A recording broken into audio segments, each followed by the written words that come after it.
Watu wengi tunatamani kusikia kile ambacho ulikuwa ukifahamu na ukikijua kuhusiana na sanaa ya marehemu Onyango. Na ni mtu ambaye tumemkuta kwenye industry tangu tuko wadogo, tunakuwa ni mtu ambaye alikuwa na kipaji kikubwa. Kila Mtanzania alijua kipaji chake, so ni pengo kubwa kwetu kupoteza kipaji kama hicho. Ulipata bahati ya kufanya kazi? Yes, tumeshoot pamoja kwenye report ya JB. Ilikuwaje location? Ni mtu ambaye ni mchangamfu, mchekeshaji, yaani huwezi kununa akiwa pembeni yule baba. Yaani lazima ucheke muda wote.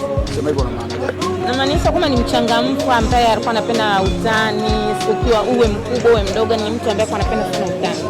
Na mara yako ya mwisho kumpigia simu labda kumpigia hali ilikuwa ni kikweli sijawahi kumpigia simu. Kwa sina mazoea ya kumpigia simu. Ila nilikuwa ni baba ambaye mkikutana, mnacheka, mnaongea yote.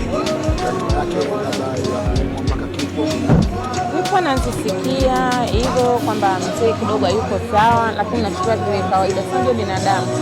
Anaumwa, atapona, atakaa sawa, lakini baadaye tukaje kusikia Mwenyezi Mungu kamwala. Kwa hatuna budi zaidi ya kumshukuru Mwenyezi Mungu, ndio njia yetu sote.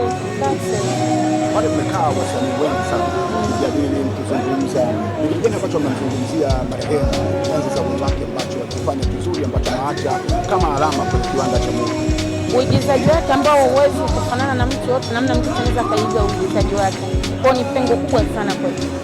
Kimoja ambacho kilikuwa kinakuvutia kutoka kwa mkurugenzi za wake na alipokuwa anaongea anaongea anaongea, hata kama iko serious unajikuta unacheka tu, kumbe mtu iko serious. Hapo tuko msibani, tunaweza kufahamu kidogo kama anaongea ndio yeye maisha yake. Siwezi. Na watu wengi kwa nadhani labda ni Mkenya kutokana na ile la. Of course. Hata mimi mwenyewe nilikuwa najua hivyo mara ya kwanza. Kumbe Ushawahi kumuuliza swali? Nasikia kumuuliza hilo swali, lakini mtu ambaye mnaongea tu mnacheka basi. Neno moja kwenye msiba huu nadhani walifundisha nini sisi ambao tuzidi tu kujua kwamba Mwenyezi Mungu anatukumbusha kwamba sisi wote tunapita njia, muda wote, saa yoyote anaweza akamua lake, anaweza kawa mimi kaweka wewe yule. Kwa kikubwa tupendane, tuthaminiane, tujaliane, tuoneane huruma. Maisha yetu ni ya mpita duniani.